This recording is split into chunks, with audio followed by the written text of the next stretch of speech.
刚刚呢从印度打工回来，不吹也不黑，说几句肺腑之言，全都是我的大实话。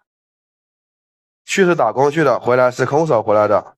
去印度呢，很多人都觉得在那边呢有很多的机会，因为印度呢正在建设当中，所以就会有很多机会，所以就有那么多工厂过去建厂因为那边劳动成本低嘛，开厂的、打工的，是不是收入都会高一点点？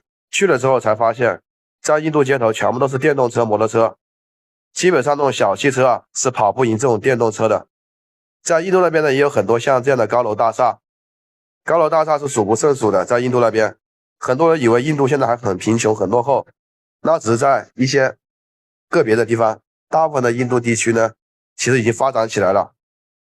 不要被表面的现象所迷惑了，不要在网上的那些言论所忽悠了。印度现在14亿多人口嘛，然后现在已经是全球第1人口大国了。印度呢一直说想赶超谁谁谁谁，但是呢，印度现在面临了很多问题首先就是人口吃饱的问题。每年你知道印度有多少人因为饥饿贫穷而饿死了吗？有300多万。然后印度那边的那个绿化基本上是没有的，在那边呢，路边都没有那种像那种公共厕所之类的，更别说收费去上厕所了，对不对？在印度那边白天呢，男人就随地大小便，女人呢晚上结伴而行。所以没有厕所的原因呢，就只能在随地大小便。所以在印度的现在高温的情况下，马路上呢到处散发着这种味道，比较难闻。然后出门的话，基本上你要在酒店里面解决好。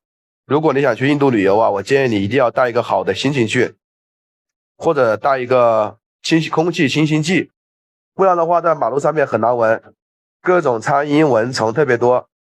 在印度那边呢，水果很便宜，很便宜，因为他们的气候。它1年有6季，你知道吗？另外2季你除了春夏秋冬，还有另外2季，你们知道是哪2季吗？现在印度就处于那种很干旱的一个状态，常年就是天天都是高温，天天高温，让人受不了然后大家可以看一下说实话，印度呢也有很多像咱们国内眼前这么多高楼大厦，真的非常多。为什么这么说呢？像他们的首都新德里。然后还有大城市孟买，最大的城市嘛，对不对？也有很多高楼大厦。在印度那边，我发现在街头呢吃东西很多那种小吃摊，里面有那种印度飞饼说实话，我还真的很震撼在大街上当着别人顾客的面用脚去踩，你让别人怎么去吃嘛？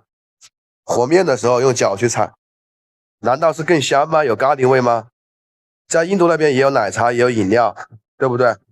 印度的奶茶饮料都是现做的，用糖精加什么没有气泡的，就是那个可乐雪碧芬达自己自制的，用那种玻璃瓶把它灌装起来，而且非常有味道印度的吃东西都喜欢加点那个叫什么玛莎拉，水果里面加一点，面条加点，烤飞饼也加一点。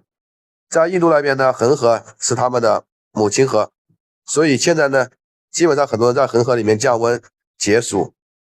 虽然说印度的温度很高比如说很少有像这样的空调房商场之类的，但是印度人很聪明，他会到恒河里面去洗澡泡澡白天呢基本不出门，只有在早上的时候太阳没出来的时候出门，傍晚的时候黄昏的时候再出门，其他时间都躲在阴凉通风处。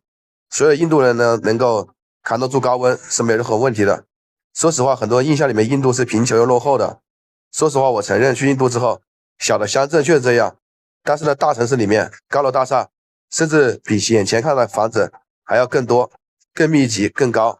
印度呢，说实话是一个人口密度比较大的国家，不知道为什么印度每年的粮食不够吃，还要出口那么多粮食，这到底是为什么呢？